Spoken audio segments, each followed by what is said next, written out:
তখন ঘড়ির কাঁটায় বাজে রাত্রি 1টা, চারিদিকে নিস্তব্ধতা। কিন্তু রানীগঞ্জ স্টেশনের ভেতরটা আজ যেন এক অন্যরকম। আমাদের 7 জনের তখন ফুল এনার্জি, আর চোখে ঘুমের কোনো নামগন্ধ নেই, কারণ এখান থেকে শুরু হতে চলেছে আমাদের দেওঘরের জার্নি। তো হ্যালো বন্ধুরা, দেওঘর যাবার দ্বিতীয় দিনে তোমাদের সবাইকে জানাই স্বাগত।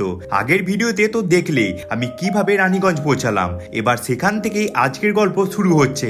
রানীগঞ্জ স্টেশন থেকে আমাদের ভাগলপুরের ট্রেন ছিল রাত্রি 1টার সময়। ট্রেন আসার আগে ঘুম কাটানোর জন্য স্টেশনের বাইরে সবাই মিলে 1 কাপ করে গরম চা খেয়ে নিলাম। এরপর স্টেশনের ভেতরে ঢুকে দেখি শুধু আমরাই নয়, আমাদের মতো আরো ভক্ত একই অপেক্ষায় বসে আছে। তারপর নিজেদের মধ্যে কিছুক্ষণ গল্প করতে করতে দেখি অবশেষে এলো আমাদের ট্রেন বনাঞ্চল এক্সপ্রেস। তারপর সবাই মিলে উঠে পড়লাম। ট্রেনে তো উঠে পড়লাম, যে যার মতো সিটে বসে একটা ঘুম দেওয়ার চেষ্টাও করলাম। কিন্তু ট্রেন জার্নির ঘুম তো তোমরা জানোই, মাথায় সব সময় ব্যাগের চিন্তা, আর না হলে পকেটে ফোনের চিন্তা। তাই এই সব মাথায় রেখেই হালকা চোখ মুছতেই কখন যে রাত পেরিয়ে সকাল হয়ে গেল বুঝতেই পারলাম না। সকাল হতে ট্রেন থেকে নেমে ফ্রেশ হয়ে নিলাম। এরপর ভাগলপুর থেকে সুলতানগঞ্জের লোকাল ট্রেন ধরলাম। স্টেশনে অন্যান্য ভক্তদের যে বিশাল ভিড় দেখলাম, তখনই বুঝতে পারলাম যে শ্রাবণ মাসের শেষ সোমবারে রাস্তায় প্রচন্ড পরিমাণে ভিড় হতে চলেছে। তারপর সুলতানগঞ্জ স্টেশন পৌঁছে বাইরে বেরিয়ে প্রথমে 1 ঘন্টার মতো রেস্ট নিয়ে নিলাম। এরপর যা যা দরকারি জিনিস একে একে নিয়ে নিই, এই যেমন ব্যাগ, বৃষ্টি থেকে বাঁচার জন্য প্লাস্টিক বোতল।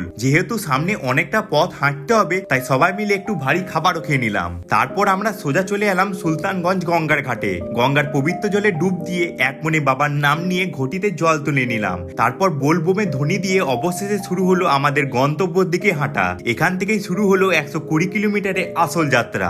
গঙ্গা ঘাট থেকে জল তো তুলে নিলাম, তবে রাস্তায় আমাদের সাথে কি কি হলো, কতটা কষ্ট হলো, সেই সব রোমাঞ্চকর অভিজ্ঞতা দেখতে পাবে ঠিক পরের ভিডিওতে। তাই পেজটি ফলো করে পাশে থেকো। দেখা হচ্ছে পরবর্তী ভিডিওতে। হর হর মহাদেব।